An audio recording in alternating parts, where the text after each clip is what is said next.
उत्पत्तीच्या पुस्तकावेले वाचप. ओवेसवर 21. सर्वेस्परान सांगलोले परी तो साराक भेटलो आनी तिका बासायलोले परी तिचे सवे ताणे पुरे केले. ती गोरबेस्त जावन आब्राहामाक म्हातारे पिरायेर देवान नेमलोल्या काळार एक पूत जल्मलो. आब्राहामान ताका इजाक नांव दिलें. आनी 8 दिसांचो आसतना देवान फर्मायलोले ते परी आब्राहामान इजाकाची सुनोत केली. इजाक जल्मलो तेन्ना आब्राहामाक 100 वर्सां आसली. आनी सारान म्हणलें, देवान म्हाका हांसूशी केली.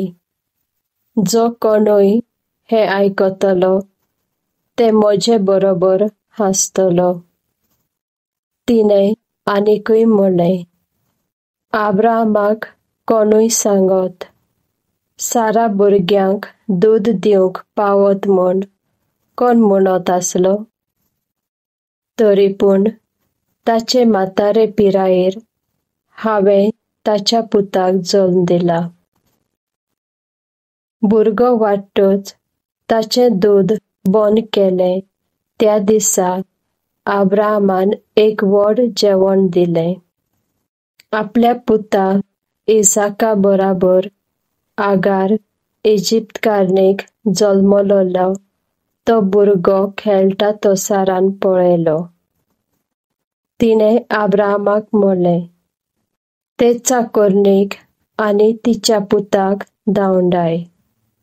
म्हज्या पुता इजाका बराबर चाकरणीच्या पुताक दायजांत वांटो मेळपाचो ना. आपल्या पुताक लागून आब्राहाम एकदम दुखाभरीत जालो. पूण देवान ताका म्हणलें, तुज्या पुताक आनी तुजे चाकरणीक लागून तूं दुखाभरीत जावं नाका. सारा तुजे लागीं मागता तितलेंय तिका दी, कित्याक इजाका वरवीं तुका सोंसत मेळटली. पूण चाकरणीच्या पुताचे हांव एक व्हड राष्ट्र उपजयतलो, कित्याक तोय तुजो पूत.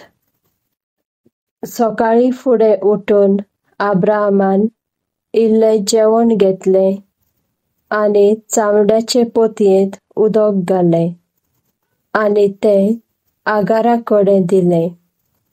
भुरग्याक तिच्या भुजार घालो आनी तिका धाडली. ती बेर्शेबाच्या अरण्यांतल्यान भोंवली.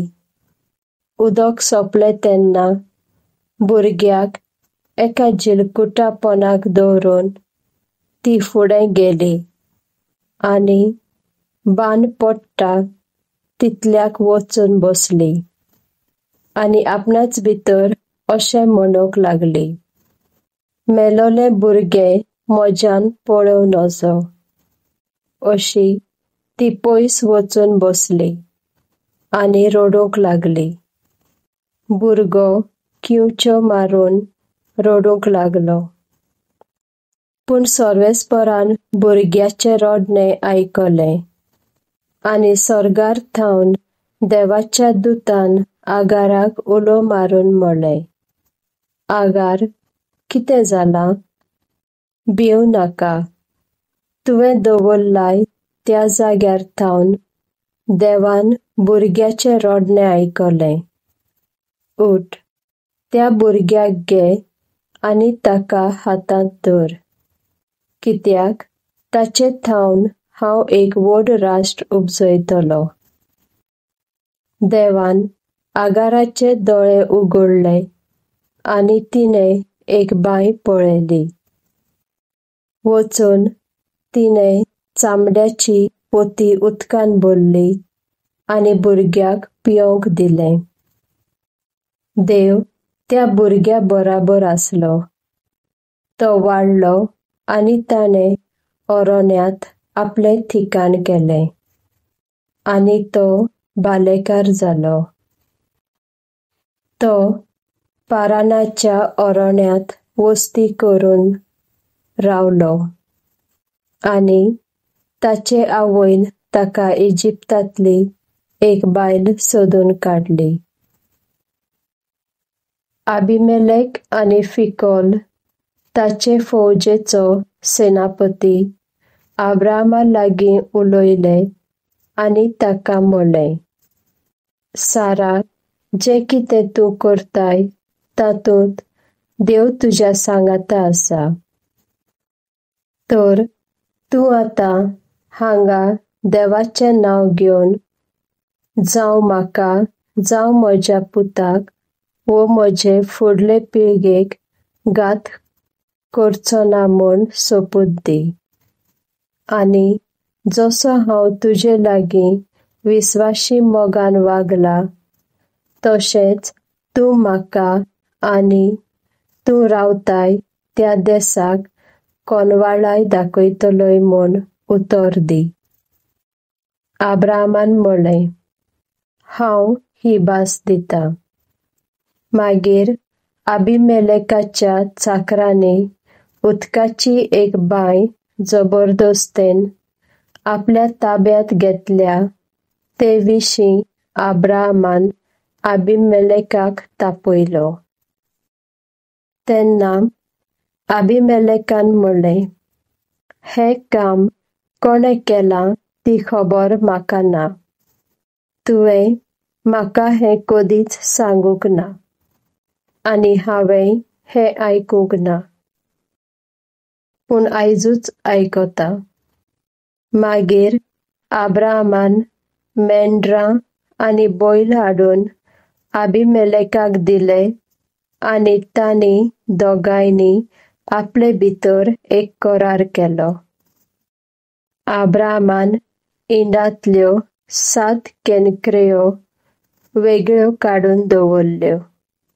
तेन्ना अबिमेलेकान अब्राहमाक विचारलें, तुवें 7 केनक्रेयो वेगळ्यो काडून दवरल्यात, हाचो अर्थ कितें?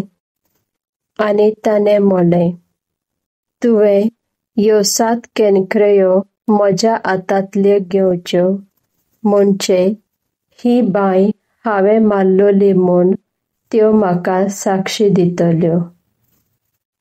त्या दोगांयनी थंय करार करून सोपूत घेतलोलो देखून ते सुवातेक तांणी बेर्शेबा नांव दिलें. बेर्शेबांत त्या दोगांयचो करार जाल्या उपरांत अबिमेलेक आनी ताचो सेनापती फिकोल उठून फिलिस्तेवकारांच्या देसांत परत गेले. उपरांत अब्राहमान बेर्शेबांत जावन नांवाचें झाड लायलें आनी सर्वेस्पराक सासणाच्या देवाक ताणें उलो मारलो. आनी अब्राहम फिलिस्तेवकारांच्या देसांत जायते दीस परदेशी जावन रावलो.